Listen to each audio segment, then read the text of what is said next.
So, here it is. A pretty good story. Interesting, fun, a bit sad, but most importantly, instructive. That could be a Leonard Woolley's post on Instagram, if he had social media. His story isn't just a cautionary tale, it is captivating. But it started with him quitting his job. So, there were armed raids, undercover government work, threats, bribes, collaboration with top intelligence agencies, befriending celebrities, captivity, 2 world wars, a drama queen wife. Considering his life's chaos, it's like safe heaven, a huge family to support, and groundbreaking discoveries. It isn't a Hollywood movie, just the life of an archaeologist who introduced the world to the Sumerians, the first civilization in human history. They invented the wheel, cuneiform script, the plow, the calendar, sewage systems, and irrigation. Not bad, huh? All that in our episode of History Adventures.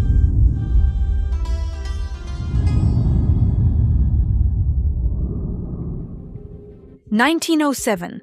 Oxford, the Ashmolean Museum. Arthur Evans, the discoverer of the Minoan Palace on Crete, talked to a young prodigy. This enthusiastic young man was obviously tired of wasting the 3rd year at the museum. He was eager for adventures and real excavations. This gentleman was well-educated, diligent. He also had 10 siblings. A real chaos, but he had no money.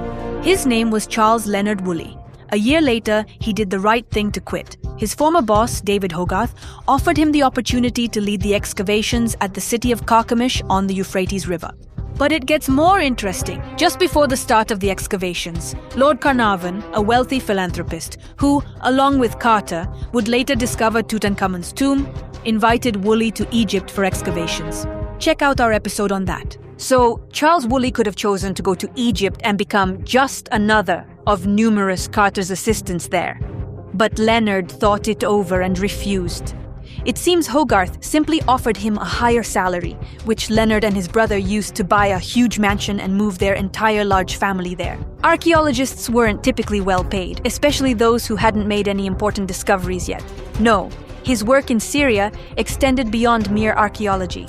He was recruited there, so he became a spy. The thing was that, not far from Aleppo, a major Syrian city where they were to excavate, a German company planned to construct a bridge for the Berlin-Baghdad Railway. Woolley worked with his colleague Thomas Lawrence, known in history as Lawrence of Arabia. There are movies about him, by the way. So they spied under the guise of excavations, observing, reporting, and mapping the area for British intelligence.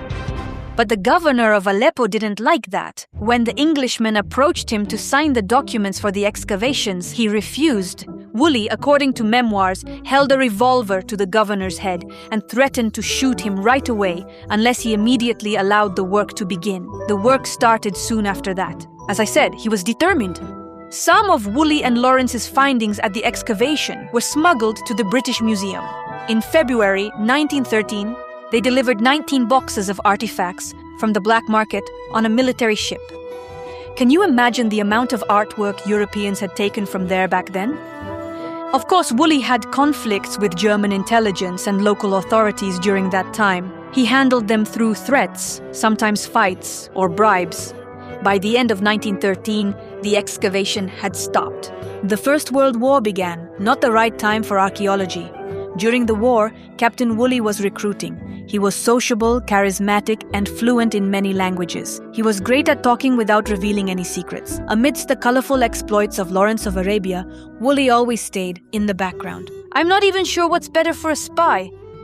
One of the covert bases was his luxurious yacht. Woolley lived there like an aristocrat, hosting extravagant dinners and throwing parties, while the British Army took hit after hit in the Dardanelles, Syria, and Iraq. But one day, the yacht hit a mine, and it started sinking fast. Leonard narrowly escaped and even managed to rescue his chef. They spent 4 hours in the water before being captured by the Turks. You probably imagine hunger and torture, right? But no, officers were treated with respect. They organized an orchestra, published a magazine, even held lectures to pass the time. Woolley taught a course on the history of art. Over time, they were even allowed go to the market once a week and visit brothels. Of course, not everything was perfect. There were times when they lived in stables, but with an orchestra and access to brothels, not everyone would want to escape. In 1918, at the end of the war, Leonard was released, so he returned to England.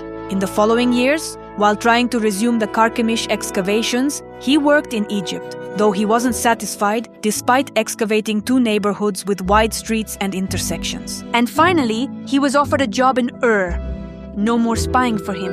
Ur was one of the oldest cities in the world, believed to be the birthplace of the biblical patriarch Abraham. The city existed for 5,500 years, from the 6th millennium BC. It was one of the largest centers of the Sumerian civilization. It had defensive walls, harbors, a ziggurat, temples, a palace, a mausoleum, a cuneiform archive, a necropolis. All this was built by the Sumerians.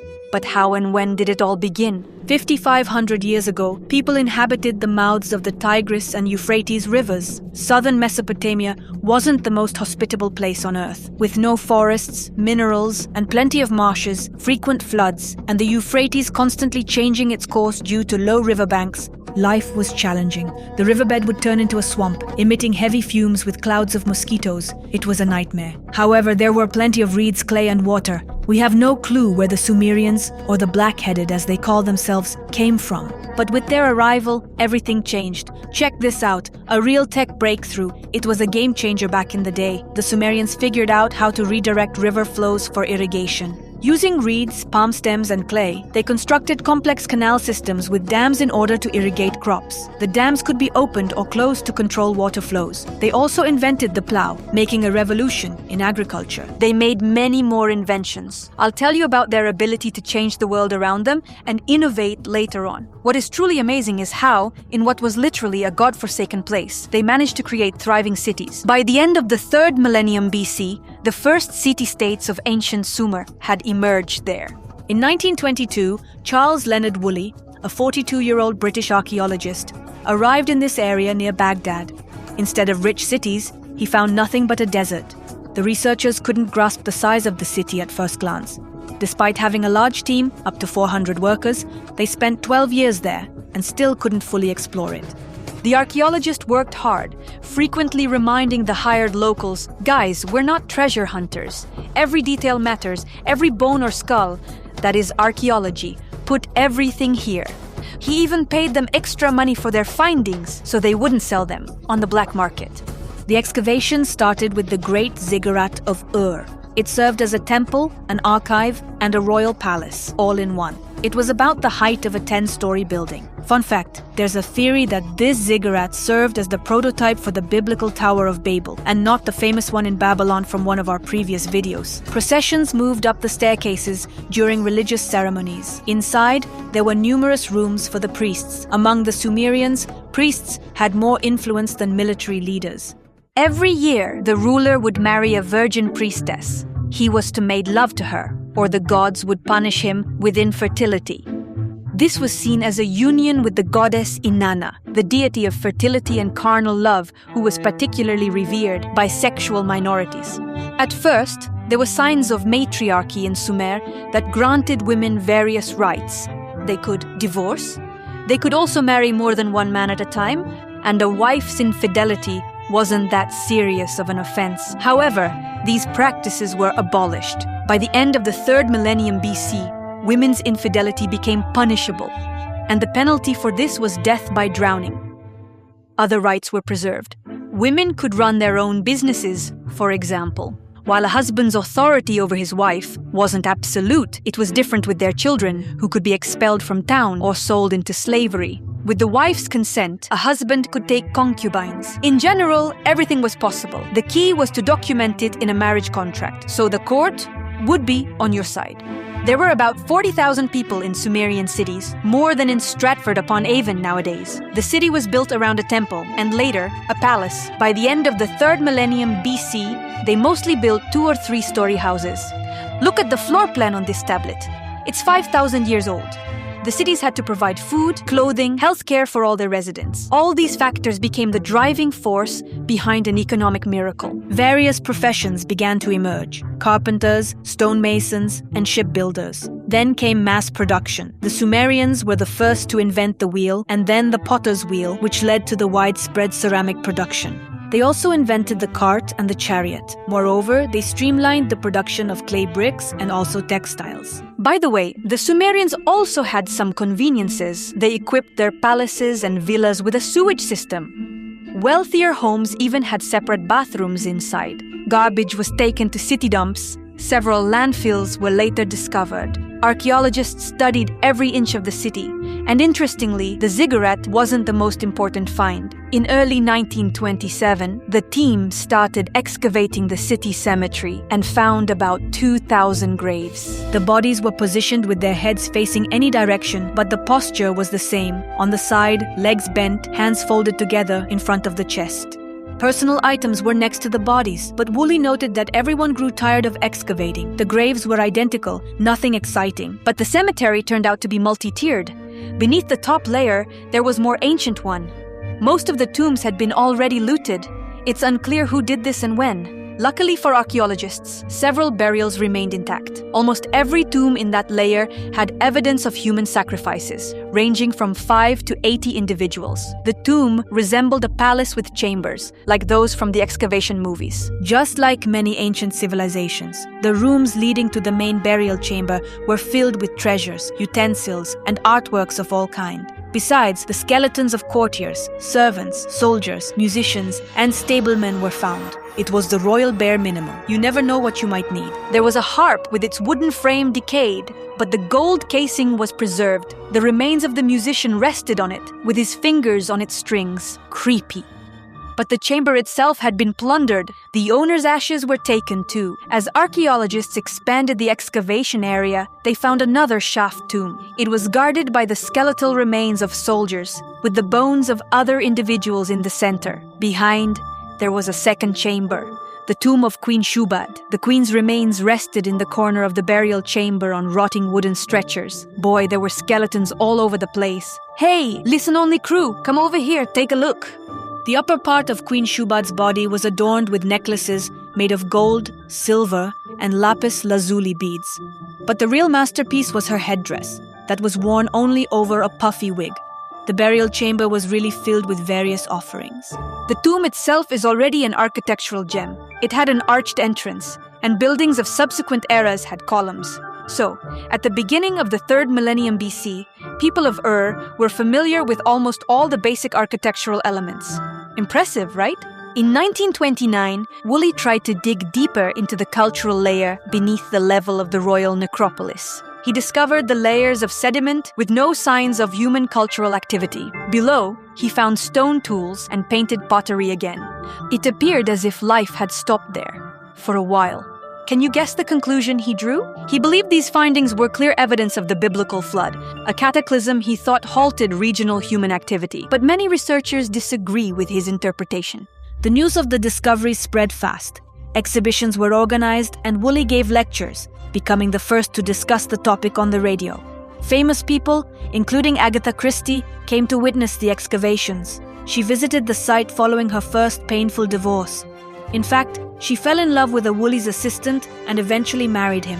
One day, a woman named Catherine Keeling arrived in Ur. She was an unstable and eccentric widow. She'd laugh one moment, then suffer from migraines, then get hysterical.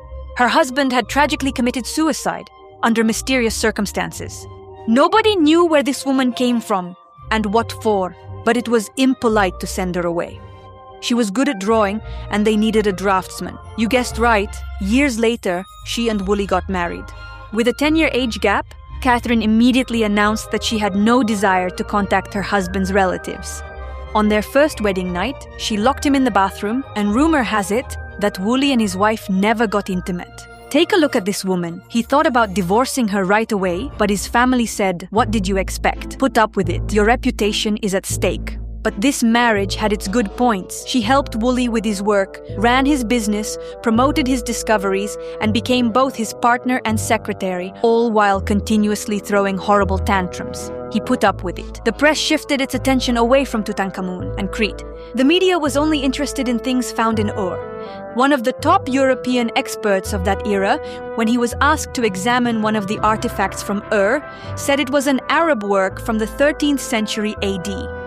As no such remarkably crafted items had ever been found in Mesopotamia yet. The Sumerians achieved this level of skill thanks to a key technological breakthrough, copper processing. This allowed them to produce more sophisticated tools. However, as I said earlier, resources were scarce. That's why they turned to active trade. Trade expeditions took the form of caravans, with a large group including guards, merchants, and priests, like something from The Lord of the Rings. They explored uncharted territories, reaching Africa and the shores of the Mediterranean Sea. They established trading posts there, their own commercial agencies, the prototype of modern embassies. Trade in the early days of Sumer was largely monopolized by the temples. Priests controlled merchants with the help of the Sumerian economic breakthrough. Taxes. Yeah, now we know whom to thank. So, the development of trade and the growth of cities needed to be documented somehow. But how? Here comes another invention, probably the most crucial one, cuneiform writing. It's hard to overestimate this big step forward for humanity. They wrote on clay tablets, which were then fired. Their libraries had hymns to their gods, prayers, incantations, psalms, predictions, myths, and even love poems. Proverbs too have come down to us like, "A well-dressed person is welcome everywhere." And, "If the country is poorly armed, the enemy will always stand at the door." The world's first poet was Enheduanna, a Sumerian woman who was a priestess and the daughter of Sargon. She wrote about herself and her feelings, pioneering lyric poetry. They also left behind numerous tablets with endless lists of grammatical forms, mathematical problems, solutions, charts, and legal codes. One tablet, for example, contained similar triangle proofs, while another one had Euclid's theorem on it. By the 2nd millennium BC, Mesopotamian scholars had even proven the Pythagorean theorem. The Sumerians invented the sexagesimal number system and divided the year into 360 days and 12 months. A month lasted 29-30 days, and there were 7-day weeks. They divided a circle into 360 degrees, an hour into 60 minutes, a minute into 60 seconds. They studied astronomy and managed to predict solar and lunar eclipses. They were the first to create foreign language dictionaries, translators, and translated literature. School, the place everyone loves. Let's thank Sumerians for this gem. First and foremost, they valued the importance of literacy. Scribes were highly respected, but merely writing or copying wasn't enough. Depending on the cost of education and the students' talents, schools offered various programs. Upon completion, students had access to the top-tier job market. They could become architects, doctors, agronomists, priests, or judicial scribes. Just like today, the school was led by a principal, assisted by their deputy, teachers, and a supervisor who whipped those who disobeyed. That's the kind of head of year we need. Learning took many years, but in return, a prestigious job was guaranteed. One more impressive discovery is their medicine. Doctors, this is for you, and we hope many of you are watching us. So, the patroness of medicine was the goddess Baba. Yeah, that was her real name. It seems that the priests were the first doctors. First, the patient consulted the diviners who diagnosed the cause of illness, interpreting the flight of birds and the entrails of animals. A little chirp of wisdom never hurt anyone, right? Then was the turn for the healer, who used spells to aid the sick ones. Finally, therapeutic procedures emerged over time. The doctor then prescribed a treatment plan and a recipe for the medicine, which was typically crafted from ingredients of plant, animal, or mineral origin. The ingredients had to be ground into a powder and mixed with a liquid. No, not with water. According to Sumerian recipes, it was beer, wine, or vegetable oil. So, this seems to be the world's first medical recipe, or a tincture. Speaking of tinctures, the Sumerians were pioneers in beer production, making it their main drink. They even had it for breakfast. Their beer production was on a massive scale, far exceeding the popularity of wine, but its flavor was different from what we have today.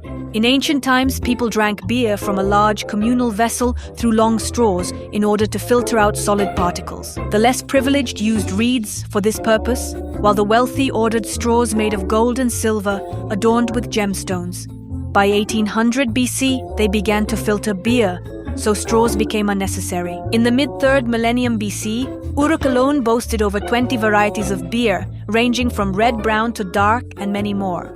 Beer even served as a form of currency. Laborers received about a liter per day, while officials from 2 to 5 liters. The Sumerian beer was thick and nutritious, playing a crucial role in their society. Drinking beer was safer than water, which was often impure and left untreated. Of course, such a society couldn't function well without laws. The first legal code was also invented by the Sumerians. They documented all the norms, requirements, and penalties, covering all the laws related to marriage and divorce, criminal offenses, and slave protection. Sumerian legislation even incorporated terms like alibi, material evidence, self-defense, and more. The impact of the Sumerian law extended to Babylon, which then influenced Roman law and later the European legal system. So the Sumerians pioneered here too. Much of our understanding of this comes from the works of Whoolley and his colleagues. In 1936, Agatha Christie, inspired by the excavations, published the detective novel Murder in Mesopotamia. Woolley's wife, Catherine, served as a prototype for the murdered character, and the archaeologist's husband, in love with the victim, resembled our Leonard. As an old man, when Catherine passed away, he faced financial difficulties, health problems, and media-fueled scandals about his private life. At the age of 70, he had an affair with a 30-year-old wife of a priest. Then she left him for another man, and Woolley supported them financially. Don't even ask. What I wanted to say is that he continued writing research papers until his last days, despite all criticism. But Leonard Woolley had a unique talent for conveying complex information about his discoveries to a wide audience, including the youth. He also achieved the acceptance of guidelines, explaining to the Allied military officers the rules for handling cultural heritage artifacts in the liberated territories. Sir Leonard Woolley, a spy, a lieutenant colonel, and a prominent archaeologist, worked during the period when archaeology transitioned from the amateur to the professional level. He aimed to carry out excavations systematically and accurately. Yes, he made mistakes, but who never make mistakes? As for the Sumerians, their city-states failed to unite. Sargon of Akkad conquered them all, declaring himself the king of Sumer and Akkad, and building a new capital, Akkad. He established the powerful Sumerian Akkadian Empire. Over time, the Sumerians gradually got mixed with other peoples. Sumerian culture spread throughout the entire Mesopotamia and outlived its founders by many centuries. About 1.5 million cuneiform texts have been preserved. Can you imagine? That's much more information than any other civilizations have left us. For example, the Maya, the Rapa Nui, or even the Vikings, though they lived millennia later, and on such a long time scale, you could say almost yesterday. For a long time, scholars believed that the Sumerian language bore no resemblance to any known living or dead language, and the question of these people's origin remained a mystery. The Sumerians were deeply religious indeed. Their beliefs about gods, the beginning of the world, and human destiny have echoed in many Eastern and Western religions. Many traces of the Sumerians' ideas are rooted in the culture of humankind, and we often don't even realize that the basis for this was laid by one nation. Which achievements of the ancient Sumerians impressed you the most? Tell us in the comments.